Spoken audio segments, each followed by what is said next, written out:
Okay, welcome to another episode of Learning for Truth and Love. Today I have some what I call, I guess, unconventional guests. I do have a makeup artist and a brand photographer with us, Koko and Brianna Goode, respectively. And I am really excited about this because one of the things that I think about with education that our children need to know is just who they are and really the beauty inside themselves. And I thought, what better people to help us truly understand them than Coco, a makeup artist, and Brianna Goode, a brand photographer. And I am so curious. I guess when I'm curious about these things, I like to delve into people's brains and see what they're thinking because I had the pleasure of working with these two folks. And who knows, maybe I'll share some of their end results. I had the pleasure of working with them and really had an amazing experience and got to see how being with them made me feel, and I really think that you guys should get to know them and you maybe even work with them possibly. And so let's get inside their brains and just really see what we can learn about ourselves, right? As Black people in general, as Black women in general. So I'm excited about this. So welcome to you both. Thank Thank you. you. Mm. I truly appreciate you making the time to be here. And before we even get into your journey and how you got here, tell us about who you are and how you describe yourself, as a person. Yeah, I'll go first. My name's Brianna. I'm a brand photographer. I'm from Maryland. And I work with Black women who own businesses to help them just elevate their brand through visuals. So, new photos, headshots, brand photos that reflect like who you are, as well as content. So, yeah, I've been doing that for about a couple of years now, like, going on like 4 years, but I've been doing it full time for about a year and a half, so yeah. Awesome. And I'm a Koko. I'm a makeup artist of about, I want to say about 8 years now. COVID kind of made things a little crazy, but if we include those years, then we'll say about 8 years. I actually was in corporate sales while doing makeup on the side, and I've just decided to fully dive into makeup in the last 3 months. And so I'm excited to be here. I focus on really just um, allowing women to feel how they want to feel, whether it's they want to feel completely different, right? Or they just want a slight enhancement. They want to smooth out certain things. They want to look a different way for certain experience or so. But whatever it is, I just want whoever steps in my chair to leave feeling excited, happy, and good about the way they look. Wow. Awesome. And okay, so we have 8 years and 4 years. We have a pretty good length of time for you guys to meet so many people and work with so many people and kind of see a trend. So this is great. So before we get into that, tell us about your journey and what led you here. Did you go to college and did you study that? Did you change your mind? Like what got you here? Yeah, for me, I went to college. I went to college in North Carolina, University of North Carolina at Greensboro, and I studied information systems and supply chain management, so totally, like, nothing to do with, like, photography, but I always had, like, an iPhone, and I used to do content, so, um I learned how to do content, learned how to take pictures on my iPhone, and then, like, had a camera and just started to, like, fall in love with the process. So, I would say, like, the craft part of it, I've been in the photography realm for maybe, like, 7 years, and it was a hobby to side hustle to passion, and I worked in corporate as well. I was in the project management world and was there for about, like, 5 or 6 years. And at the time, my business was like a side hustle. So, um, was doing it sometimes for free, doing it, like meeting a lot of different people, practicing different things. I did a wedding before. It's like, ah, not for me. So just kind of transitioned into branding and working more with Black women. So you Nice. discovered almost like you stumbled upon your passion in a way. Yes, exactly. Oh, Coco. Okay, so well, I went to Howard University in DC. I studied Awesome. international business with a concentration in marketing. I was really just like focused on, okay, I need to get a job. I need to like I was just like, what's like the corporate path I know in these states to like securing a job and whatnot. But throughout that, while I was at Howard, actually, and even before that, right, like I was always into makeup, so to speak, right? Like I always like to get creative with makeup, right? So not necessarily like a full face, but I like to use different makeup for different things, right? Like I remember being young and using the trend of using eyeliner as lip liner, right? Or like finding, creating moles on your face, using lipstick as blush, like I just was always into being creative with makeup. And Mhm. throughout college, I had friends that always wanted me to do their makeup, right? And they would just kept on pushing me to take it seriously, which I just didn't think I could. So actually, in college, I decided to audit a stage makeup class. So just to see, like, okay, can I do this? And I actually was really good at it. And so I surprised myself because, like I said, I never took it seriously. And so after that, I got like a couple of gigs here and there, but it always felt like I didn't want to put myself out as a makeup artist. But if Mm. people brought, gigs to me, then I take them. And honestly, it was like that for a long time. Like I worked in corporate sales for a while, and makeup was always just like if it comes. And then I think it wasn't until like 2018 or 2019 where I decided like, you know what, let me get certified, see how this is. And I went to this certification and again, the instructors were like, wow, you're really good, all of this. So further um validation. And so I finally decided, okay, let me set up a website and start taking clients. And that's kind of where it started. And then most recently I decided I didn't want to be in the corporate world anymore after 12 years. And so I've left and decided to pursue doing makeup full time. And as a creative, there might be other things that I get into. Right now, I'm just in a space of like finding things that I enjoy. And so makeup is one of them because I love helping others feel good about themselves. Mhm. But I'm in that period now of just discovering different things. Wow. I thought about both of you recently because, I thought, oh, let me take some Christmas pictures. And I'm thinking, oh, you guys are so far away. Just to Especially let you know, huh? especially Coco. Yeah, Especially now I know. Coco, yes, really far away now.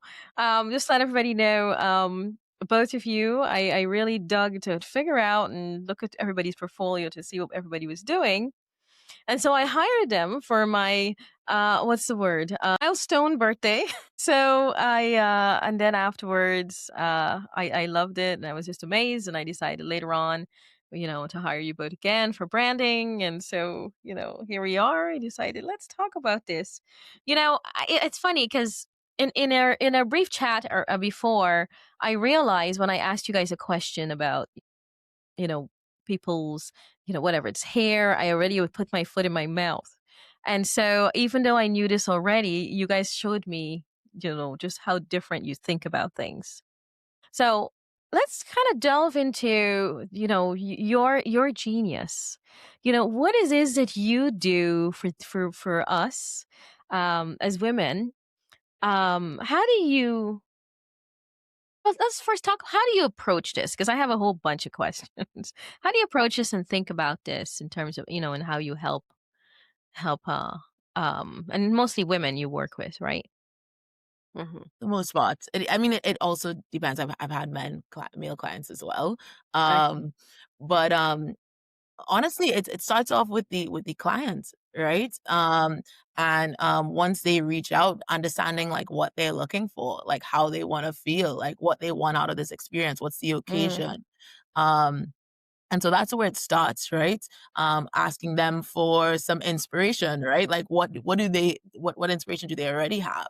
And mm-hmm, then once we're in person, it's getting to know them a little bit, understanding what they're accustomed to, right? Because everybody's idea of things is different, right? What you think natural is and what somebody else thinks natural is completely different, right? And um, what you think makes you feel confident and look good may be different from what I might necessarily think off the bat. And so it's really understanding what the client is accustomed to, what they appreciate, how they like to feel, and then Mhm. determining how they want to feel now once they're in your chair.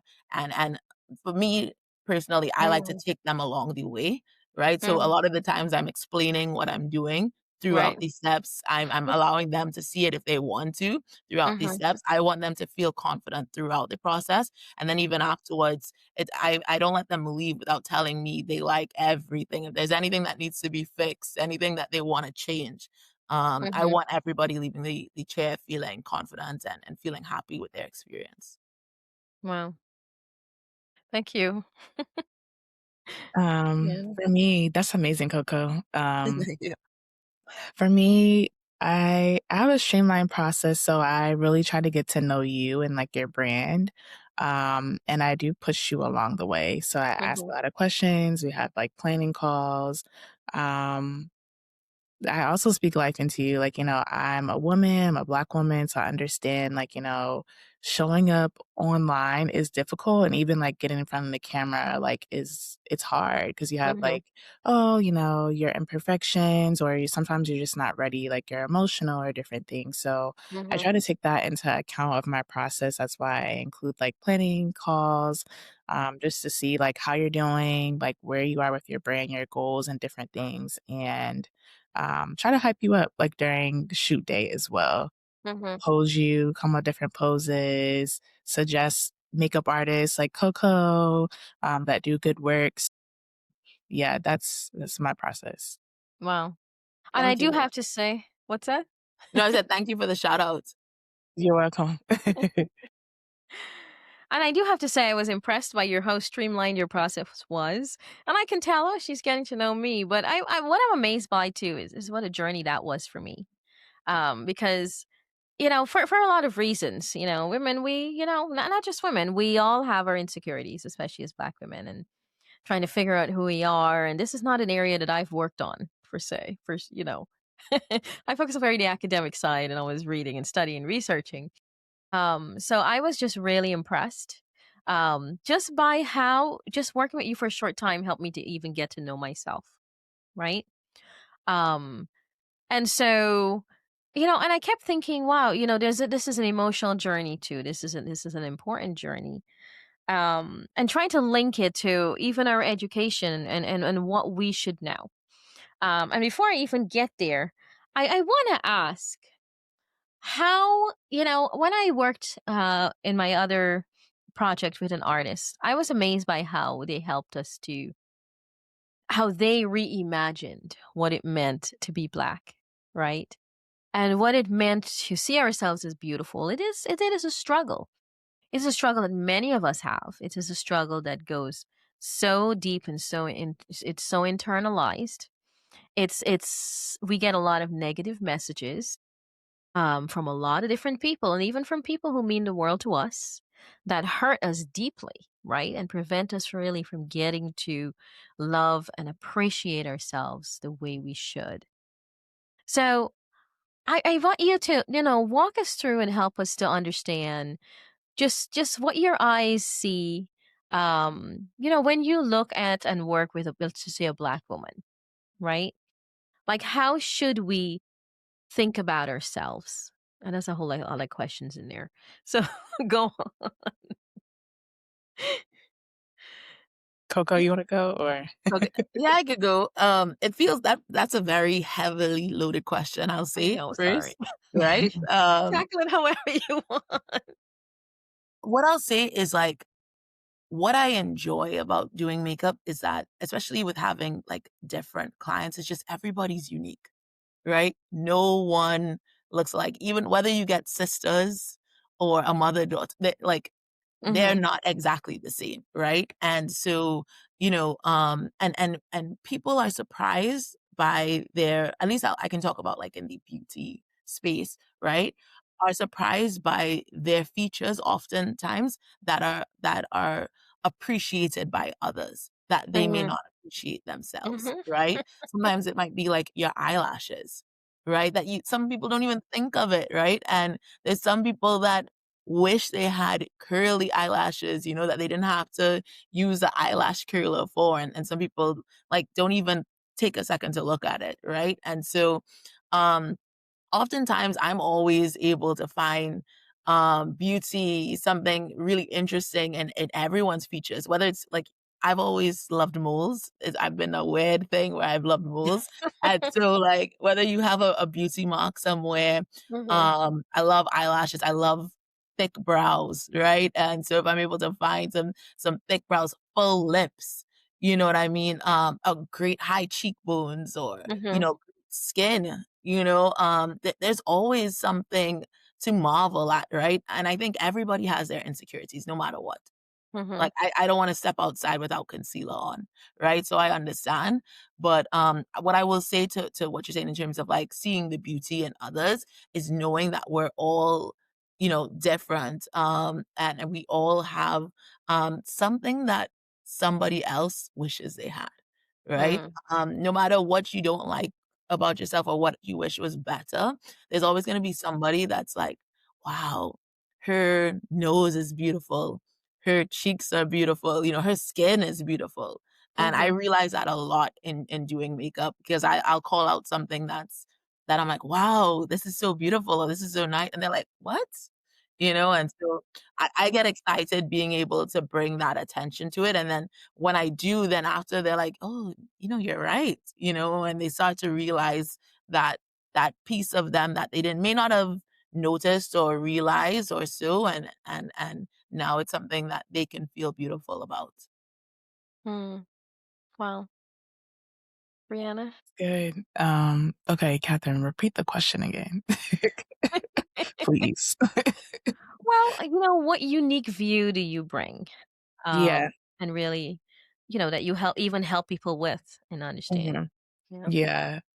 I think for me, like, just helping them show up more confidently, um, and letting them know, like, you're never gonna be fully ready. Like, you'll be ready to, step in front of the camera and show up for your brand, but there's not a perfect time.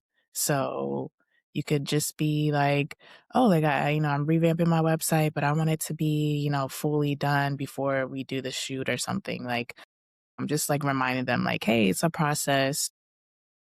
Just giving them a different perspective or a different viewpoint of their brand, helping them talk through and process things that they may have like overlooked, like location or like, um, say you dress professionally all the time, but maybe your viewers or your audience wants to connect with like the side of you that's more fun or like more casual. So offering a different perspective and helping them be more confident, like in front of the camera, as well. Yeah, I do have to say I was surprised by your final exercise. It was a good exercise that brought me out of my that brought me out of my element. Um And I'm glad I did because a lot of us, like you said, we get stuck in this idea of what we think perfection is, right? And we don't really bring ourselves to the table as a result, right? It just really hampers us. Um, you all said something that actually you all said several things there that I meant to ask you about. When you think about how we need to see ourselves as beautiful, right? What are some things you feel like I know you talked about, what beauty you see. What did you observe are some things that, for example, we struggle with, right? You've had quite a few clients by now, right? What are some things we struggle with that you say, wow, I just wish this person didn't, or, whoever, they didn't struggle with this because I really think this is this way, right? What are some things we wrestle with and maybe even creates a little challenge for you when you try to convince us otherwise? you know. I think for like my clients that I deal with, they struggle with like confidence. I mean, a lot of us struggle with that, but confidence, seeing themselves in like a different light. So I also offer that perspective. What else? We don't take pictures, like, as much as we should. And I've just, a lot of time, especially just Black men and women, like, they're seen in a different light. So I try to just like show them in a good light when I'm photographing them. So yeah. So then like when you get in front of the camera, like what do I do? Like the whole body posture and like what I do with my hands and like things like that is something that I think we're still learning because we don't take pictures all the time unless like, you do family photos or something. So yeah, I would say posing, body movement, not being awkward. And I think that comes with like also healing and like trauma too. So yeah, definitely confidence, self-esteem are like the main things that I see. Mm-hmm. For me, I feel like this is a hard question. I don't know if I see like one standard concern amongst my Mm-hmm. my clients of color or Black women. Mm-hmm. Um, I feel like it's different, right? Some people like know themselves well, right? Mm. And they're like, I know what I look like, I know what I want to look like, I know what looks good on me. And then there's some people that are like, I've never gotten my makeup done. I don't know what looks good on me. I don't know. I Mm-hmm. don't think I look right. So it varies, right? And I think it's just like case by case, right? Mm-hmm. You know, yeah, that's all I can say, I think, to answer that, right? Like, I don't think I have like a set um insecurities across the board, but like they vary depending on person. And that's how I like to treat it, like each person uniquely what they need. Wow. It's funny you brought up a question, something I'm thinking about too. I'm curious as to how you see color, think of color, because that was I found myself depending on where I go, you go do this testing, whatever, and you buy makeup.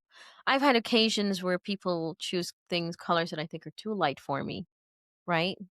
Um, and I see the difference it makes when you're, especially when you're in camera. And then it took me a while to realize also, even recently, that I bought makeup that was maybe darker than myself, right?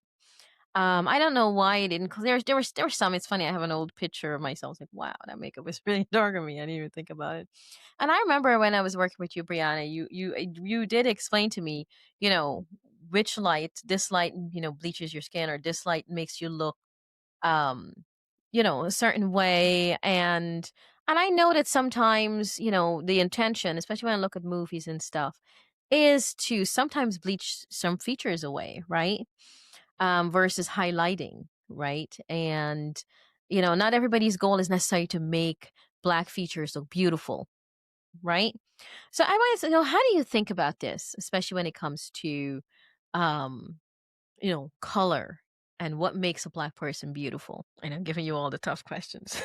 I know, you're coming with them This is today. like psychology questions. Like, why am I not asking a psychologist? I'm asking you because you guys bring yourselves to the table, and sometimes people are in touch, sometimes people are not. Depending on where you are. So, I feel like all my answers kind of trail across the idea of like everyone's unique, you know? And so even when thinking of color, like that's what you have to think of. I'll answer this in like two ways. One, um, in reference to what you were talking about in terms of like your complexion products and stuff like that. Well, hmm I think it takes practice, right? Like hmm for me personally, I've realized like I can makeshift anything on my face. Like, I've known hmm my face so well because of the amount of mm, practice I've had with my face, okay. right? hmm And even when I have clients, I've had a lot of practice because I've had multiple shades of different clients, right? hmm But also like even as I get each individual one, like it's practice, but also patience, right? hmm Because you have to patiently work to try and get the right color, right? So hmm those are that's the first part, and then the second part I was gonna say is I've learned that and this goes along with everybody's unique, is that you can't use the same tools, items, um, ways of working on everyone, mm, right? Like, if you're familiar with like the contour styling in beauty, right, like when you contour the nose, you contour the cheeks, and the product placement, right, like you're directed on certain ways to place it, but Mhm, everybody's face is different, right? mhm, And I remembered I started off doing makeup based off of everyone's unique features. But mm, then you get all these makeup trends, you get all these different things coming out, and you feel like you need to apply it to everyone. mhm, And I can't remember which client it was, but I remember feeling like, yo, this doesn't work on everybody. Not everybody needs all this makeup, or everybody needs all this contouring and highlighting and everything. Like, I don't even mhm, wear all that. So like, why am I trying to do that on mhm, every client? And so um uh, I feel like not I would say not until like even more recently have I realized like I really need to cater my makeup, application to that specific client, right? Not everybody needs a ton of foundation. Some people actually can actually work with just powders, mhm. right? Not everybody needs a full, like, lip liner, you know, ombre combo, like, you could sometimes you can really just put on that one color of red lipstick or whatever color, and so, moving away when in terms of color, right? It's I think the how I'd answer that is making it specific to that person, right? Mhm, Because you just can't, look at each color the same on everyone. mhm. Awesome. Thank you, It's Brianna. good. For me, how I look at color, well, I work a lot with different women as well, Mhm, different shades. So I just have to make sure for me, like, the lighting that I use, so that it flatters them. And then also suggesting like, different makeup artists because some makeup artists like mostly only do soft glam or they do like the full glam, but I always like recommend to my clients like, hey, like you don't need all that, kind of similar to, Coco's sentiment. Um, maybe a soft glam is just good, but just to like, enhance like your beauty and your features that you already have. I try to remind them of that. Um, mm, but yeah, working with different shades has like taught me a lot in terms of like lighting, um, and different things. So yeah, everybody is different. Um, yeah. wow. So I want to bring this. So okay. So you both view black features as unique, and you both appreciate those uniqueness, of in black features. I point that out intentionally because not everybody does, right? And that's why there's been a lot of debate, a lot of discussion, and really one of the things we were always looking for and striving for is, who can we find, right, that not only considers our features unique and appreciates them, but can also highlight without distorting, right? Without distorting it or needing to make it, more white, right? Or things like that. Um, so I'm so curious because now let's talk about the education part of it. Um, Before I even delve into the education part of it, what do you think? What's been your experience education wise, right? What do you think has maybe even led you to think this way or develop this way, this predisposition, or even have this predisposition? What do you think it is in your thinking or growing up or schooling, any direction? How did you come to be the way you are? How's that? I'll go. So education wise, I feel like I've always been involved in some type of like black culture thing or like, in high school they had BSU, Black Student Union. So I think like being able to be in those groups and like see other black people like me has definitely helped me like appreciate that. And then my grandparents like always would like buy me books and I have a younger brother. Like, okay, read black culture books or there in like the Maryland area, there's art cultures called like Afram and Artscape, and they're like where black artists are featured and black musicians and different things. So I think like having that outside experience with like family has been like attributed to me, like, just, you know, appreciating Black culture and, like, perspective and, like, our features and different things. Because like you said, like, some people do try to, like, um just, like, I guess, deter us, like, or hate on us, you know, our features, our culture. So, yeah, and then in college as well, like, being a part of, different groups where Black culture is, like, affected, and showcased. I wasn't a part of, like, any D9, but, like, I had friends that were in it, so just, like, being around them and, like, celebrating them, definitely attributed to, like, my perspective and, like, continuing that, like, now with my passion, like, highlighting different Black women and, like, what they do and their brands, definitely helped me, like, with that mindset. Wow. Wow. Thank you. Awesome. Um, for me, I think, where it started is, like, being, I guess, lucky enough to grow up in Trinidad and Tobago, where Mm-hmm. we have, like, a melting pot of people, right, of mixtures, right? Mm-hmm. It's funny, I'm back here now, and, I was out yesterday, and I was like, "Wow," like, everybody is mixed with something, you know? And that's how it feels, like, when you look at people, like, I from all my travels, I realized, like, I have not seen so much mixture, and I think that helped attribute to my ability to kind of like see uniqueness more, right? When you're with so many different folks. But then even going to Howard, right? Like that gave me a completely new experience coming from it's interesting coming from a minority led country, right? Or I should say a people of color led country. I shouldn't say minority, but Mm-hmm. go to an HBCU, right? Like you would think, oh, I'm accustomed, right? Like seeing my people like it's just a bit of the same, but no, it was unique seeing, now people of color from around the world, right? From the African continent, right? From Asia, from Europe, like from across the US, the Caribbean, Mm-hmm. right? Wow. And Mm-hmm. so you learn more about, some of the differences, right? And the beautiful differences, right? Mm-hmm. Which is okay, right? Of course, we have a lot of commonalities as well, but Mm-hmm. that's kind of how you know I would say like I was educated to see the uniqueness in folks and what Mm-hmm. I appreciated about my Howard experience, right? I would say, and I think anybody would say this is like every class is a Black history class, right? Whether it's math you Yep. know, whether it's science, like there Mm-hmm. is some kind of Black history being taught within that. And so I Absolutely. think with that, you really do appreciate not only your experience, right, coming from the Caribbean, but even Mm-hmm.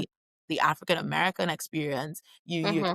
appreciate the African experience, right, of those coming straight Mm-hmm. from Africa and stuff. And so Wow. I think that education has helped me. And then I'd say now then being an adult and interacting with you know the few Black women you see in your job or you know afterwards, right? Like you go from Yeah. dominance, right? And then you the few people you see out there and stuff. And so I'd say life has been educational, right? Life experiences um have taught me to be or to have this frame of thought. Wow. Wow. So you all are in spaces that were specifically designed to appreciate who you are, right? And appreciate the African diaspora and having that African heritage, right?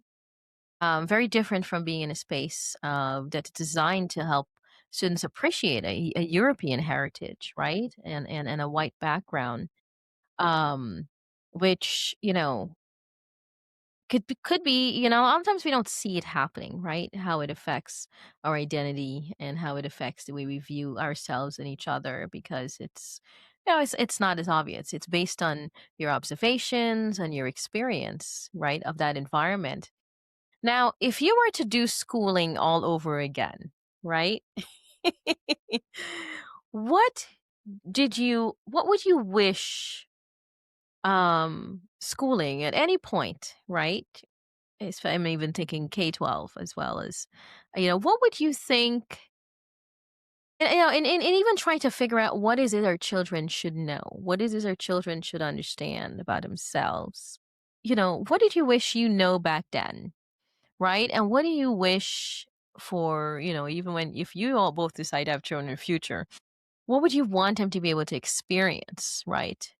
To appreciate and embrace themselves. You can approach that from any direction. I know. Mm. I think for me, so I went to a PWI. So if I could do it all over again, I probably would go to a HBCU. Just to like get that experience and different things. And it's still time. Like I could go get my master's and go to a HBCU, but it would just be different. Yeah, I think if I had to, do it all over again or like, give advice to like my future kids, I would tell them to be involved like in different cultural things. So join a lot of different clubs, even like being at like a allies club, like, Latina or Asian American or something like that. But I would say like, just be yourself, be bold, try a lot of different things. Um, don't be afraid to run for senator at college or, if you don't wanna do that, like, just make sure you do something that, like, is an ode to, like, your Black culture, but also, like, an ode to, like, who you are and who you're becoming. But, um, yeah, I think in high school, I wish there were more programs where we could like visit more campuses or HBCUs. I think at the time, like my campus was doing that. I had Mhm, graduated in like 2017, but from high school, but it wasn't that much as to like now it's like these students go on like trips to visit a whole bunch of different HBCUs and different things. So I think just more opportunities to get involved with the Black culture is what I wish that they had when I was like growing up. mm. Yeah. Yeah, Wow. like what you said about exploring different things. Mhm. Wow. Um, well, for me, so many things came up with that question, honestly. Like I was like, I could take this so many different ways. I was like, oh, there's so much I would rethink. Mm. One of the main things I would think is like the idea of perfection. Mm. Right? Like, I've seen perfection in a different way now, like, you don't even realize you're a perfectionist sometimes, right? Because you're like, "No Mhm. way," like, but the I the whole idea of focusing on on your flaws, what you can't do, what you do wrong, Mhm. right? That's under the whole concept of perfection, and, in terms of education, that's what I would wanna, like, do differently or tell my kids or whatever differently is that, like instead of focusing on the flaws, what you didn't get, what you didn't do right, where you have challenges, which is where I think we tend to do, right? Like Mhm. where you're having trouble, that's where we focus. That's where we feel like we need to help instead Mm. of focusing on what you do well, right? Wow. Where you are doing well at like focusing on that, helping putting more energy towards that. I'm not saying, like, completely ignore where you're having challenges, right? But I think definitely what could help us, whether and I think this flows into, like, how we feel about ourselves and everything, Mhm. is, like, focusing on what we do well, what's good about us, what's great about us, what do we like? Mhm. Yeah, you might be overweight, but, you still can, go on a hike, like, I mean, and you could still like, the things you can still do and you do well, right? No matter what may seem like a flaw or so, and so that's what I would love in, like, the education system and even in general, right, to push Mhm. toward, is just that, and also just doing things you enjoy, right? I Mm. was brought up in a Caribbean society where it was like you kinda sometimes you can be, like, limited because you decide your future almost at, like, the age of, like, 13, 14, right? In, Mhm. like, ninth like, we call it Form 3, but ninth grade, right? Mhm. That's where you determine what subjects you choose, Mhm. and then you're kind of stuck on that path, right? Mm.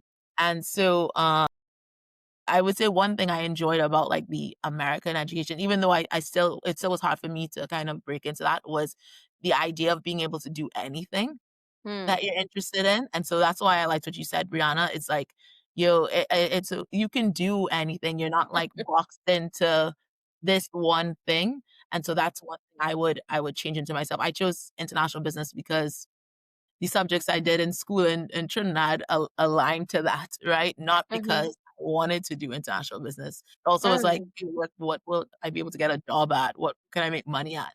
I didn't choose it because it's something I enjoyed. It's like I was just making good out of what I had. So those would Mm, be the 2 ways I'd answer that, right? It's like yeah. one is getting away from perfection, right? This idea of perfection, focusing on flaws. And the Mm-hmm. second way would be opening up like our system to focus on or to allow us to do more than just certain things. Wow. Wow. You both said some amazing things there. I and it's also when you mentioned being a perfectionist, I think this is where I see being at an HBCU could be beneficial, right? Because the way we extend the idea of perfectionism, oftentimes it's in comparison, right? Comparison with others, comparison with whiteness and white features, as opposed to comparison with each other, right? And as opposed to seeing each other as a norm, we make, white features and whiteness as a norm instead. Um, but you all bring up a really important issue, something I do write about and talk about, which has to do with, even the economic pipeline, right? Because when you're at school, and even all the schools I've been at, as a teacher, I don't remember ever anybody ever recommending or suggesting or even exposing students to HBCUs.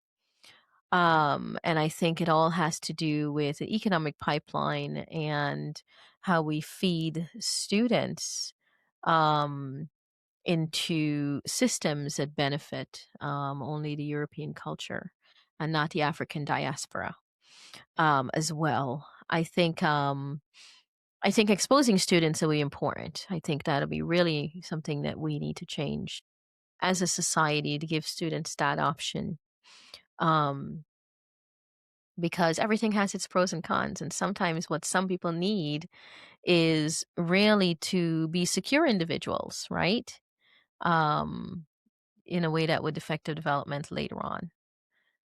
And we do see those differences. I think, even for me as a parent, I have to make additional effort, to do so and expose my son. And listening to you talk, I wish I had, like, expose him more, and really a lot of times, unfortunately, um, our programs are usually um, sometimes don't have the resources that give her students a different type of experience, and I think that's something that hopefully, you know, we can we can do better in later, right? And hopefully do better in now. What advice do you have for people like us who struggle with appreciating who we are? Um, what advice do you have for people who are not like us, who struggle to appreciate who we are?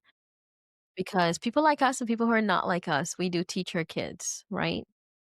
And whatever we are, we do bring those perspectives to the classroom, right? And those are intentionally or intentionally passed on.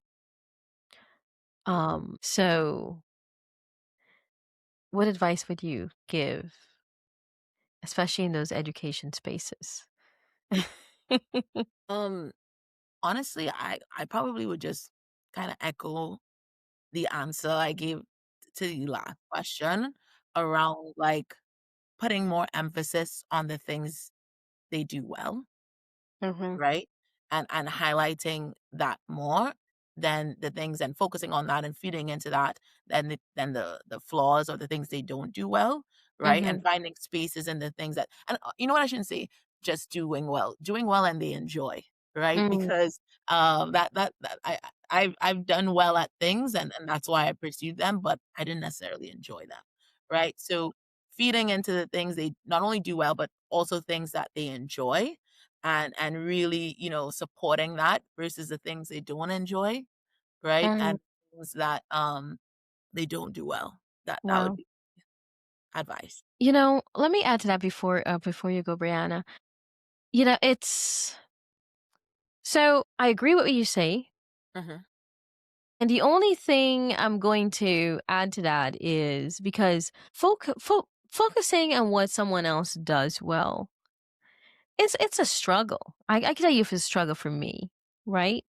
I think it's a struggle because I shouldn't say it's just a struggle. It's been a struggle. I've gotten so much better with it. Matter of fact, I've seen myself change this so much to the point where, wow, I'm emphasizing what they're doing well. And I really learned that because I remember when I was homeschooling my son, and he, homeschooling your child is just one of the most revealing things, right, you can ever do. I believe it. And what's that? I said I believe it. That I don't know if I have the patience for that. And so here I am doing this, and then, and he was frustrated. He's like, well, what about those that I did well? And I was like, whoa, he's just so convicted by that. And I think it's because I'm so hard on myself, and I have this perspectives about myself and how we view ourselves. And people don't really realize how we view ourselves, no matter what race we are, you know, really influences how we view others. And oftentimes we don't see how we view others as a symptomatic of something that we need to work on with ourselves, which is why, one of the things I write about is getting to know yourself, right? Because really, that is important to do.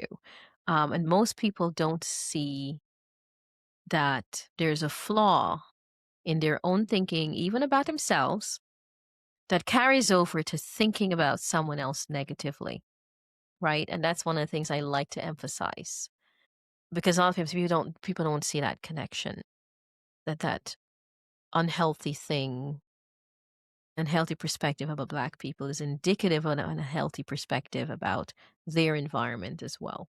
I So, go ahead. No, I was just gonna say I completely agree with that.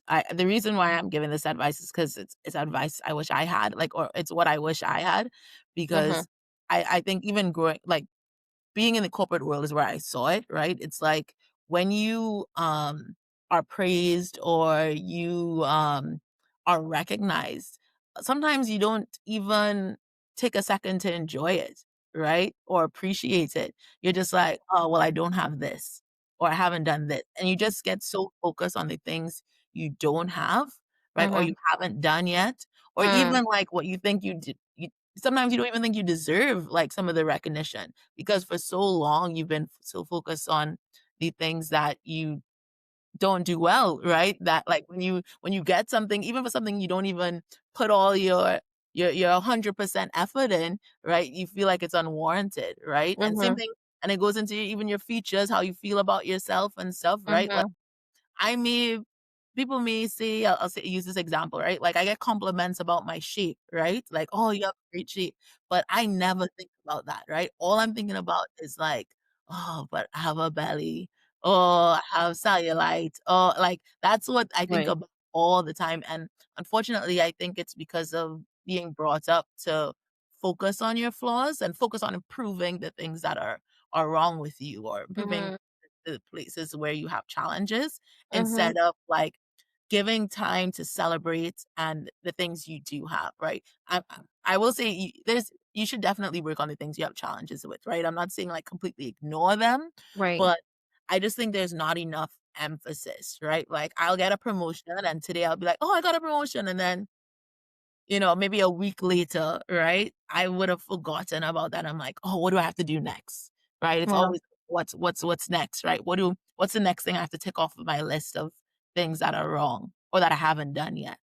And I Yeah. think all these times we end up focusing on that, checking these lists and the things that we've checked off, we don't even like give time to like appreciate, celebrate. Like I have this. So in both ways, both in things that we do as well as things about ourselves, right? We don't give Mm-hmm. time to be like, "Oh, you look great. You look amazing. This part is so great. You've done this." No, Mm-hmm. we're like, "Oh, but I wish this was a little better," you know? Wow. It's interesting because we often don't see having this perspective as a challenge, right? Especially many people who perpetuate these negative verbiage often don't see it as a challenge to work on because they see it as an accepted way to be. It's okay to say something like that mean to someone else, right? And so that's something interesting. It'd be interesting. I'd love to delve into some of the psychology of that, especially when it comes to why you think it's okay and it's not something to be worked on.